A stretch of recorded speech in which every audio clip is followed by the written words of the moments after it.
Christie has been coaching and advising Fortune 500 leaders for 35 years now. She's the co-author of a book, Essential: How Distributed Teams, Generative AI, and Global Shifts Are Bringing On... I'm paraphrasing now the title. Are creating a new human-powered leadership. And she's the founder of the Humanity Studio. She's done tremendous amount of work in DEI, people analytics, workforce tech. She's been featured in the New York Times, HBR, Forbes, and she's recognized as one of the top 50 diversity leaders listed in Fast Company's Queer 50 for her contributions for inclusiveness in leadership. So I'm glad to have you on the show. It is great to be here, Bill. Super excited to spend time with you. This topic is really useful and important to me. We'll talk about how you got into it, but I think like emotional maturity, right, mm-hmm. is our focus, our topic, and again, I'm reminded of the importance to look in the mirror, to deal with yourself first before you try to grow your team and the people around you, and to get that everything that you got is a reflection of you, a ripple of you in the world. Yep. Yeah, exactly. And, I came to this work, fairly, easily. It's in my DNA, meaning that, I'm the youngest of 8 kids. So I grew up in a competitive marketplace. You got to brand yourself early when you grow up in a family that large. And, our family disease was overachievement. So, but we spent a lot of time talking about important issues of the time. I love the overachievement. I love being busy, as long as it's not a racket, as long as it's like you're busy with things that you chose to be busy with. You're busy and productive. You feel good about it. And you also have time for play. I was telling you as we got ready to start recording how I was in Mexico last week and with friends, and we were on the beach and we got to eat and with each other, like socially eat, right? Like versus just consume. Yeah. And dance and do yoga and meditation every day and surf a few times and like all of that, like that is sort of restoring ourselves. And then, then now I'm back at the grindstone talking to clients, ups and downs. Yeah. No, I think it's really important. I was saying to you then that, with the Humanity Studio, we have been working with leadership teams and or leaders across industries and taking them away to a great location for 2 days to do some of what you're talking about, is to restore, rebuild their own resilience, recover from being leaders. I mean, leadership is really hard today, right? And doing that through activities like you're talking about, like walks on the beach or yoga or being in human conversations across a meal, and not rushing, but also talking about how they can help each other, build community. Understanding each other, appreciating each other, sharing is different than I need to get something done. Can you help me? 100%. Yeah, exactly. And I've been pleasantly surprised at just how many leaders want the opportunity to take the time to do this, right? Mm-hmm. And it really just speaks to how, how difficult the path has been for leaders, their own transformation, and frankly, holding a mirror up, like we were talking about, to the fact that they haven't paid attention to themselves, and it's costing them. While we're on the topic, before we move on to some of your stories, the place that I was at last week was Modern Elder Academy down near Cabo in Mexico. And Chip Conley was a recent guest on the show. We talked about the work that they do at Modern Elder and that program. So that's where I was, and you can check it out online. I also we're bringing back Chip to talk about what it makes to create a great team offsite, like all the things that go into not just the agenda, but the venue and the experience and the holistic experience of all of it, and how you make something great at any budget, right? Like, for sure. Not everyone can fly to Mexico all the time to do something or go to another country, as I'm doing at the end of the month. But but there are lots of different ways to bring that. So we'll talk about that in an upcoming episode. Yeah, well, I mean, I'd love to riff with Chip and with you on that because I think that they're even building great teams and how you do that has changed dramatically, right? So much, right? Yeah, Like, I mean, over time, but then all kinds of things accelerated and disrupted with the pandemic. yeah, First, we can't see each other, then we can see each other, then we're hungry to see each other, and then like everything shifted. Yeah. yeah, yeah. Well, and how we engage, right? Yeah.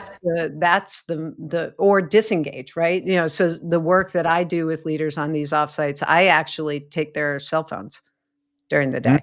Mm-hmm. Yeah, I know a lot of Yeah. coaches who do that. I haven't done that one yet, but I do get it. Yeah, yeah, it is very anxiety provoking for the first couple of hours, and then it's like, "Oh, phew," you know? It all Yeah. depends on those first Yeah. couple of activities you do Yeah. with them too. Yeah. So, yeah. But I think, yeah, it's, we have to make the space to hear ourselves. I have done a couple offsites at places that had no wireless of any kind, like Yeah, no signal, no Wi-Fi, and it was unsettling for some of the people who were there. yeah. It's not I normal, mean, not a normal thing. no. Let's share maybe some of your stories. One of the you talked about a leader at a big tech company on the West Coast who was dealing with something post a big event in the world. Why don't you Yeah. share that with us? Yeah. Yeah, I came to writing this book and through many experiences of Mm. just leaders having either no time or a difficult time engaging with their employees beyond just ripping through an agenda all about the business. Yes. And I've done a lot of work with leaders this way, and so, this is a great example. This story is a great example of that. I was with this leader who said, "Listen, I need some help."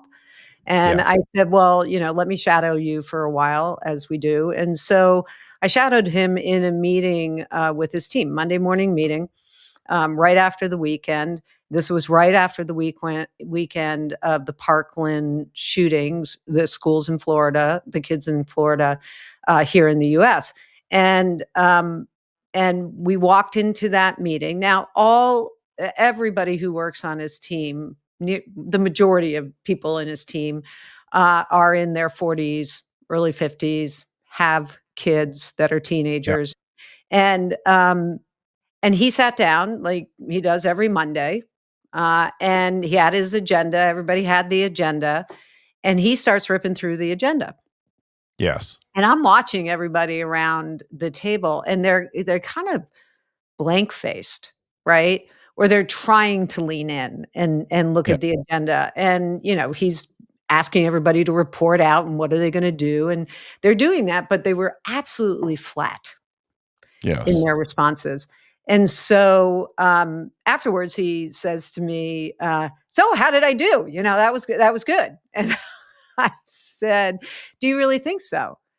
And he's like, "Well, what do you mean?" And I said, "Well, what did you notice in the meeting?" And so we Mm. just talked about what he noticed and frankly, his own anxiety to get stuff done, right? To Yeah. get through the You bet. agenda. Yeah. And, I said to him, he got to the point where he said, "Well, people seemed really distracted and not Yeah. into it." And I Yes. said, "Yeah." I said, "How much do you think that might be because of what has happened over the weekend?" And those folks have teenage kids. And it is if he had compartmentalized the weekend, Yes. as we are taught to do, right? We're taught to come into our organizations. As soon as we cross that threshold into our organizations, you know, nothing else exists other than the work that we have to do. We're checking our humanity at the door. And the light bulb, went on, and he's like, "God, I can't even believe I blew it. I didn't even think of that." And Right. so that was a really good starting point to say, well, then what would that look like for you to build connection with Yes. your Not employees? the humanity. Acknowledge what's there. Yeah. Exactly, You know, exactly, and I think a lot of business people in any size company struggle with this because they're afraid to address one political point of view or one anything, and they're afraid of opening up a can of worms and then not being able to deal with it. And we've seen this again and again in some companies where it can feel for a minute like a free-for-all of different opinions and perspectives, and then people are like, oh my god, now we're not talking about work at all anymore. So I certainly understand that reluctance. I think that's a really common thing that people struggle with, is how to find the balance to bring up something. And I'm reminded, as you said, that I had been coached in a prior thing a long time ago. There was a traumatic event in the world, and my coach at the time talked to me about like acknowledging something without getting sidetracked by it, allowing for it. And I had to lead a strategy workshop the morning after the election, way back 2016, Mm-hmm. and I was in a politically divided city, so Mm-hmm. everybody, the whole country went to bed thinking the election was going to go one way. They woke up, the news was different, unless they were awake all night, and some people were excited, and some people were devastated. Right? Mm-hmm. People had a variety of reactions to it, but it was surprise no matter where you were because it wasn't expected. And so I'm like, okay, now I have, I don't know, 50 people in a room to do a workshop on strategy in a city that I know is not one way or the other. Mm-hmm. Mm-hmm. Yeah. What do I do about this? What do I do? So I walked to the front of the room. I said, I don't know how y'all are doing this morning, but I'm sure some of you are excited and some of you are freaked out, and everybody's a little surprised, and it's not what we're here for today. And people nodded, and I said, so get out a piece of paper and a pen, and I want you to write down all the thoughts and feelings that you have. And I just had them journal for like, I don't know, 5-10 minutes. And I'm like, okay, now fold that shit up and put that in your pocket. We're not dealing with that today. That is what there is, and you can take that up later. And it was like super effective, because then we just had a great day, and everybody felt like respected, and I didn't want to invite any conversation. Yeah. Yeah. I think that, I mean, in that circumstance, that was a brilliant move on your part, right? I think that acknowledging it, A, is Yeah, critically important. yeah, yeah, B, being really clear and transparent of what the goals of the day are and yeah, what we need to make space to focus on, yeah. right? But before we make space, we need to we need to journal. We need to either Pro- grieve, we need to process, whatever it is, right? So I think that that's a great example of what we call in the book emotional mature leader, right? There's a term in psychology of bracketing, right? And I think Yeah. of that with exercise. Like, okay, let's take all that and let's just set that aside. Let's put brackets around that, stick that over. It's not gone. We're not pretending it didn't happen. And Yep. the reason that I'm reminded of course, was by the time this episode airs, we'll Yep. have had another election. And no matter how it goes, there will be people happy and people upset. There will be surprises, because it's right split down the middle. Nobody can predict how it goes as we're recording this. Yeah. Yeah. And I think that, as I look at, these kind of consequential elections or moments in our, in our lives, whether that's an election or it's a hurricane or it's some other kind of disaster or war going on, is that I think that we've got to acknowledge the stress, the fear. What is it that people are distracted by? What's the context in which Yeah. they're Yeah. coming to Yeah. work? And that's Yes. really what we talk about as human powered leadership, is really understanding and engaging in what is how are people feeling with one hand tied behind their back because they're worried about these things, right? Mm-hmm. And Mm-hmm. how, as we as leaders, have to be able to enter into that conversation, not necessarily the specifics, right?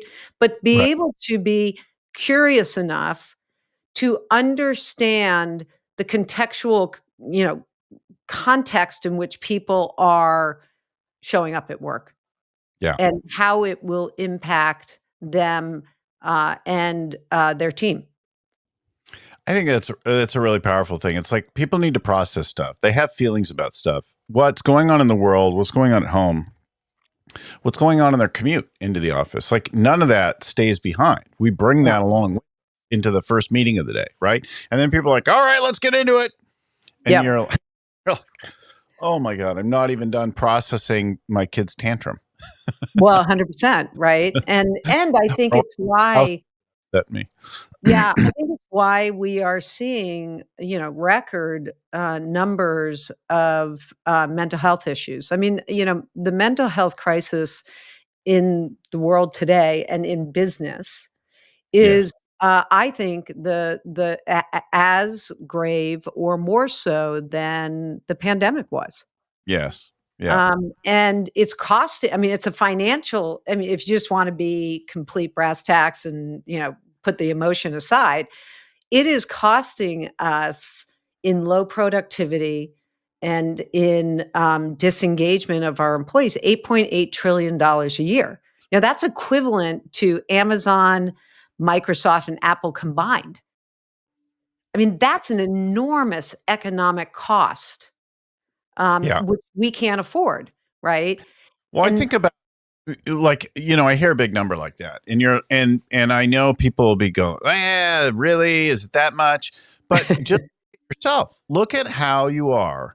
Look at how you get displaced, dislocated when things go on in your world and how you are not productive and how you go off to whatever you do, right? In Mhm. your body, to deal with the things that worry you, upset you, distract you in life. Like we all have, Exactly. Yeah. things that happen. And then we have our behaviors, we have our moves, we have our things that we do to avoid or distract, right? Yeah, I mean, listen, I was in the towers in 9/11, and, the very next day, Yeah. I actually showed up at, work.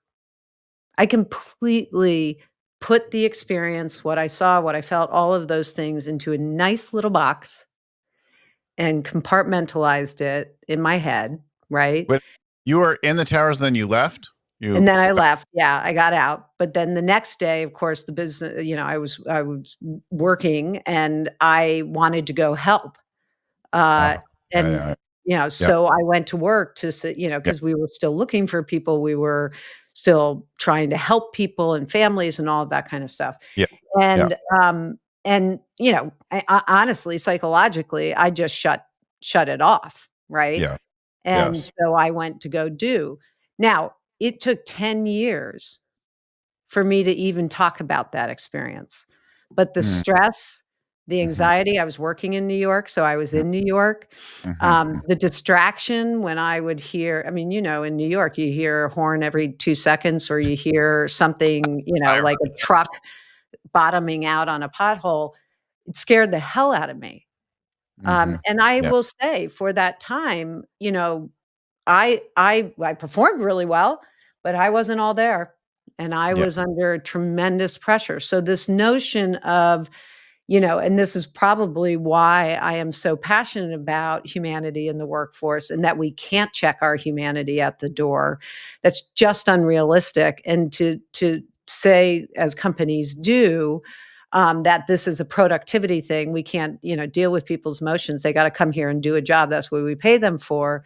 I think we've lost sight that people spend the majority of their time at work, and Yeah. work is a community.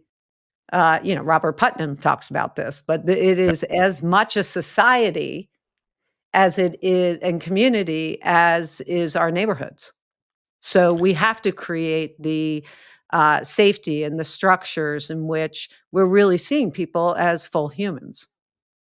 I think you don't have to be a therapist to allow for some humanity in yourself and the people on your teams. But allowing and acknowledging that they have things going on Yep. uh, is a useful thing, right? Like, somebody's grieving, somebody's worried about somebody has got a family member in a late stage cancer, somebody has had somebody in a car accident. Yep.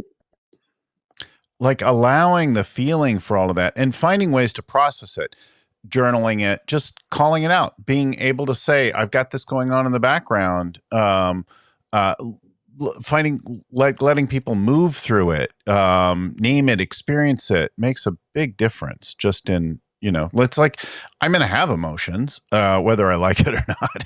Yeah. Yeah. And there is an appropriateness to, those, how to handle those emotions. But this is where I think leadership has changed most dramatically in the last Yeah. 5 years, is that, we've had a pandemic really open up just our foundational basic Maslow's survival kind of Yeah. instincts Yeah. at work, and being Yeah. able to talk Yeah. about that at work. And I think that's a blessing. I think that's fantastic. Um, what we've done though is that, we have not prepared leaders in how do you manage that? How do you talk about that? How do you care for your employees? Now, I mean, we've talked a lot about psychological safety. We've turned that into a program and initiative. Anything that, is, well-being program and initiative. Leadership is about, as I said, being insatiably curious about your people and making sure that you understand what motivates them, what they believe they're really good at, what their skills are, what their ambitions are, how they want to be a part of or contribute to a team. What does that look like? We as leaders literally don't have the time in our days to engage in those kinds of conversations, or we're scared Yeah. because we think now, and we go to, hey, give me a program or initiative around that, which Yes. programs Yeah. and initiatives don't solve for humanity at the workplace. Yeah. Look, their programs and initiatives aren't an evil, but No. they can't get out of control. And they can't, like, if you at your core are unwilling to acknowledge someone, and emotional experience and humanity, if you're bottling it up, if you can't deal with it, then no program is going to overcome that, right? Like, no amount of certain meetings and required training sessions is going to make a difference for the fact that the ultimate leader in a company is a cold heart Yeah.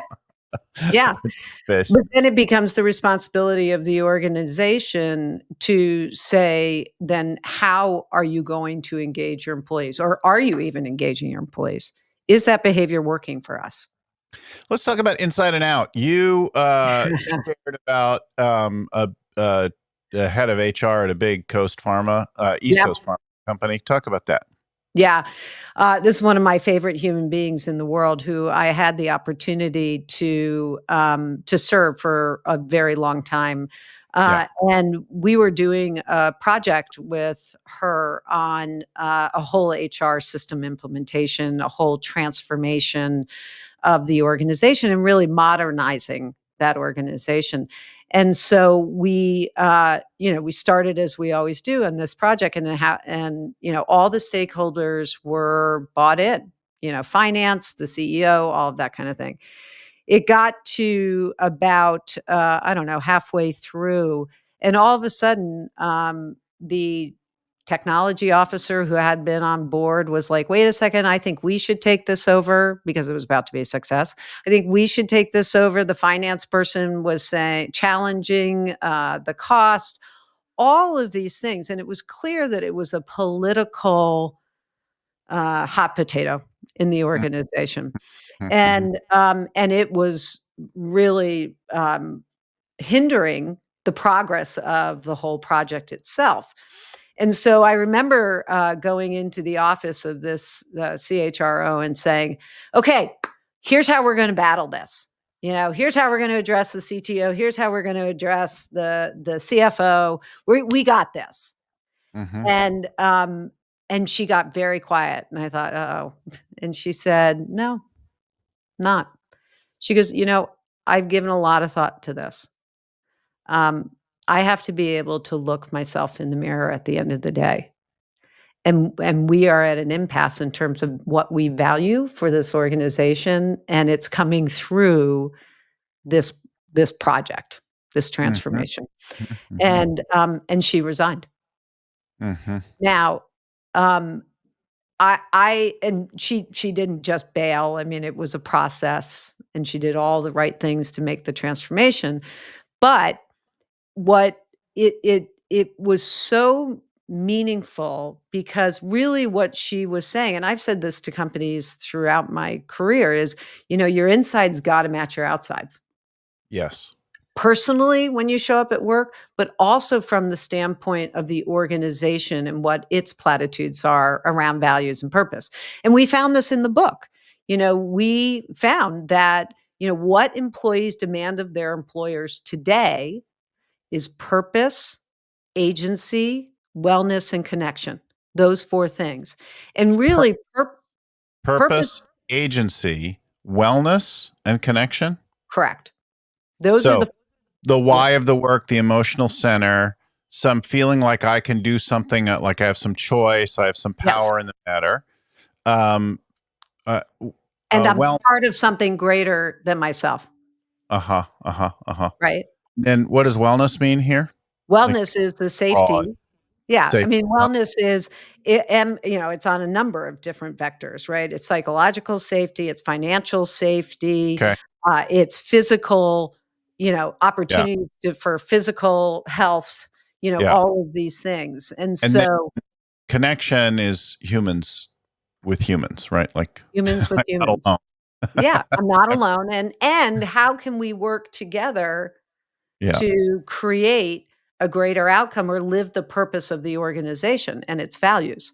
And so these are the things that in today's workforce and through our research we found are the top kind of um, desires or expectations, not it's demands really, of employees of their leaders. And so this notion of purpose, if I have an ESG program in my organization, or I say I care about diversity and inclusion, and now I'm, code switching because of legal things or what have you, you're not living your values, and it's going to cost the organization. Yeah. Yeah. I'm reminded of this. I was coaching a small company at one point, and the CEO, after the first year of coaching, we had increased about 20%. That was not bad, but not Great. typical of our growth, but a good beginning. Yep. But it was feeling like hard work to get there, and harder still to go further. And I went and I met with the guy, and he talked about how he couldn't figure out like how to motivate his people and what was going on and that kind of thing, and the human connection side of things and their fullness as human beings. And I said, well, what do they care about? And he's like, I don't know, like this one's like, he started describing like personalities and stereotypes, and I'm like, okay, Mhm. like what's the pick? And they were accurate. Personalities and stereotypes, but they Yeah. made no difference, right? So I'm like, well, I don't think you know what your people want. And we had time before our team meeting, so I just popped around the office for a few minutes to talk to a handful of the people, and I came back and I asked him about their interests, and again, but now I asked about the interests. I'm like, okay, who would love to buy their first home? Who's ready to start a family? Who wants to go back to college? Who's never taken a trip outside the United States? So they had all these things that they deeply cared about, were top of mind. Like it didn't. I'm like, hey, how you doing? What's going on? And what's new in your life? And and it boom, they all came out with like 2 seconds of scratching the surface. Yeah. Yeah. And he's like, I got no idea. And might have had a guess on one of them, but he's like, okay, that's what your job is. See your Exactly. people as whole people. Recognize their struggles and challenges and hopes and dreams a little bit. Like you're not their guru, but if you want to connect performance increases, you got to connect it not just to some arbitrary amount of money, but about helping them fulfill a fundamental concern they have in life, like starting a family or whatever it is. Yeah. Like when they see advancing and stepping up is going to help them get that and have that be great. Like then they might do. And if they can't, then they should have a different job. Yeah, I mean, I think that what you're illustrating is really in alignment. Kind of what we talk about, and my own work is, when we think about my bias, I guess that I expressed earlier about programs and initiatives being the answer to all things, is, you know, leadership starts with, "Hey, how are you?" What do you Yeah. care about? The very questions that you talked about, like, this isn't rocket science that you have to be trained on something to be, necessarily a great human or a great leader. You have to make the time to just ask those same questions that you would ask to a buddy, at a cocktail party or on the sidelines of your kid's soccer game, Yes. right? What's Yeah. happening in your life? What's Yeah. going Yeah. on, Yeah. Yeah. right? Yeah.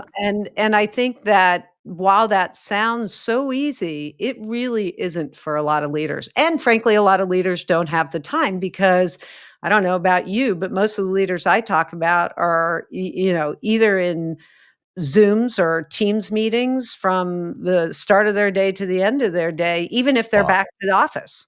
Yes. Yes. There's a lot. Even if you're in an office, there's still a Right. fair Yeah. of Teams this calls. time Yeah, in front exactly. of. Exactly, exactly. So, really making the time, those emotionally mature leaders take the time to sweat over their calendar and make time to, spend with their team Yeah. members, and not just the ones they like or, are a reflection of themselves, but to the ones that, are quiet and not like themselves, Yeah. and who may be diverse. I mean, I've had millions of conversations with leaders who are like, I don't know how to talk to a woman. I'm like, really? Just say hello. How do you talk to your wife? How do you talk to your kid? Your sister, those types of things. And so, In different contexts, many decades ago, in what feels like another time and universe, I had dinner with a Japanese executive that we were doing business with, and he's like, "Oh, you're going to be in New York. Let's spend some time and that kind of thing." So we went out, and my boss, for a number of those years, I had a couple of different women as bosses, and it was just mind boggling to him. He's just like, "How could you work with a woman for a woman? Like yeah, that's insane. Women bring the coffee, like." And he wasn't a bad human. It just was no, his whole worldview. And I'm like, well, what does your wife do? And my partner at the time was a rising uh, manager at another big company and had an important, responsible job. But it wasn't his spouse, it wasn't his mom, it wasn't anything in his world. And the women who worked at his office were very much like coffee getters yeah, and basic low level clerks, and it was just boggling to him, like, to expand that view that someone was capable of something. I coached a guy some years later who had a person on his team who uh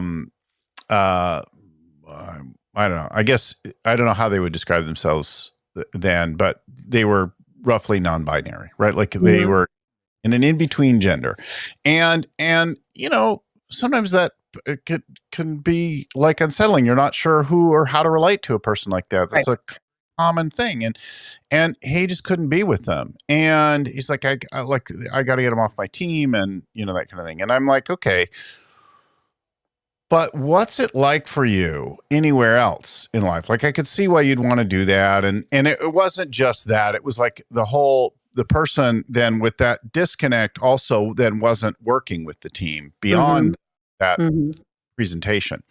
And so it was just off and getting more off. And he's like, hey, he started to look around and he started to realize in one of his relationships with a child, and then with other people in his family and his friend circle, anytime somebody was a little bit off, he just like blocked them.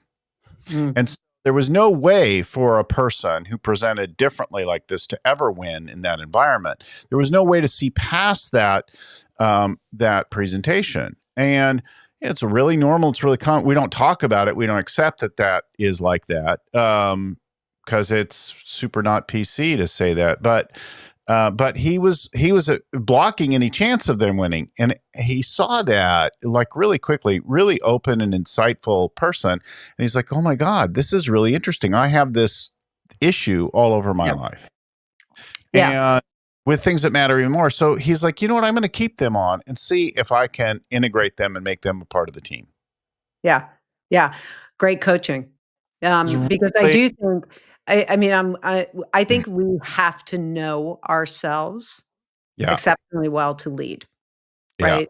And we Yeah. have to know ourselves beyond just the successes that we've had to get to that leadership position, the technical successes, because most leaders today, are technical experts in something, and we've asked them to go be leaders, but we haven't supported them in any way to figure out how to lead, right?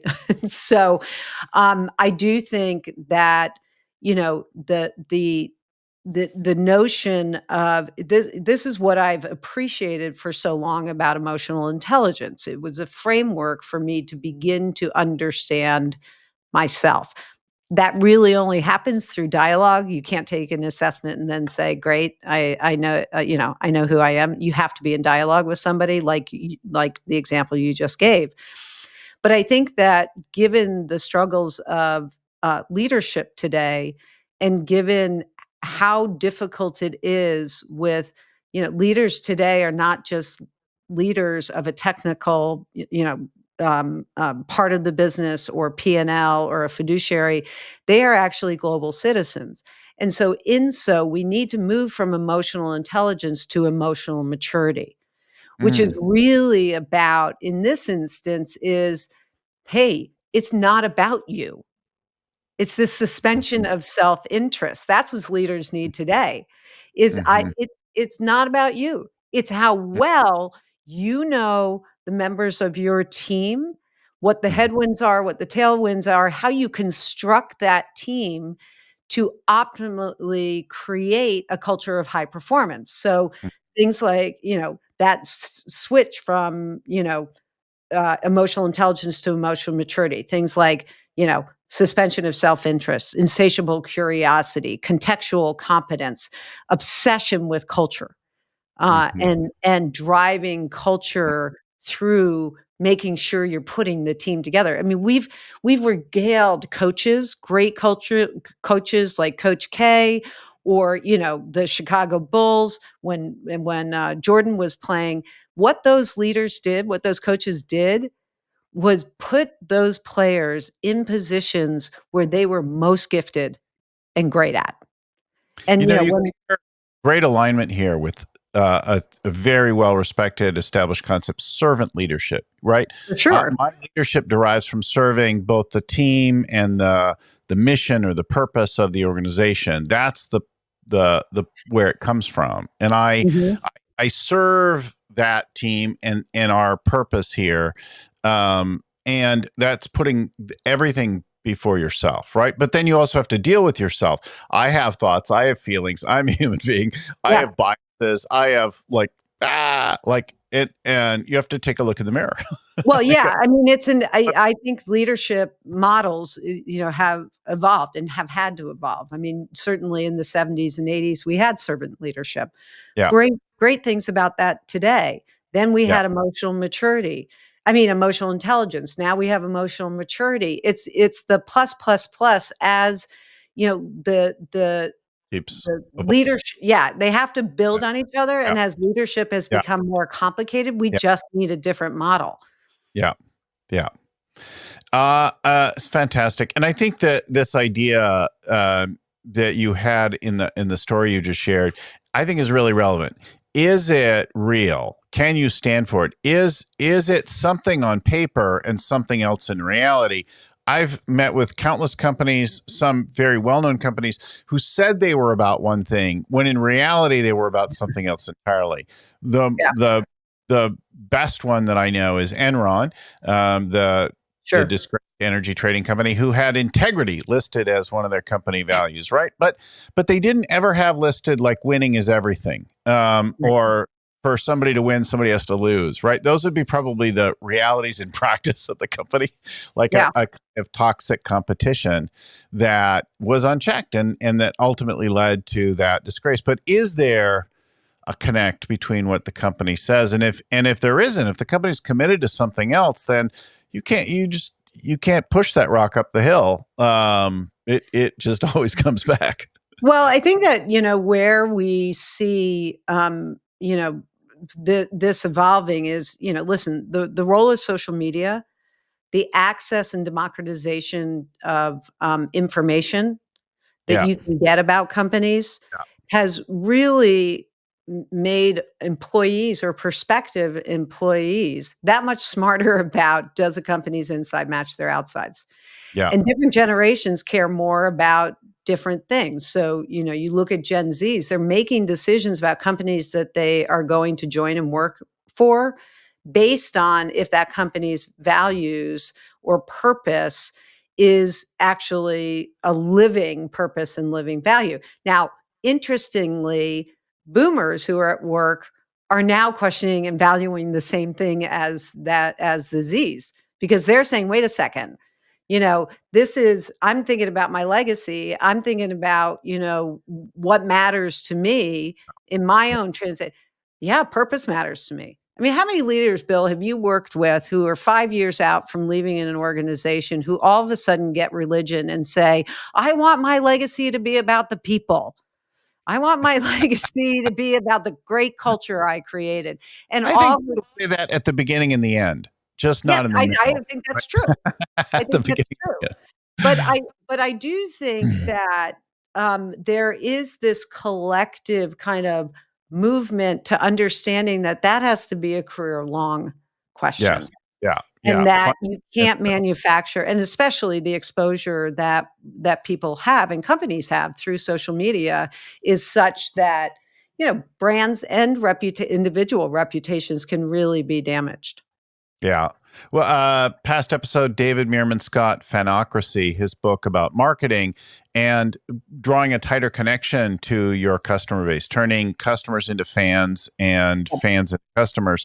That you can't fake your way through that, right? Like if you screw that up, if you drag a passenger kicking and screaming off an airplane to suit your mismanagement, like your brand's toast. Yeah.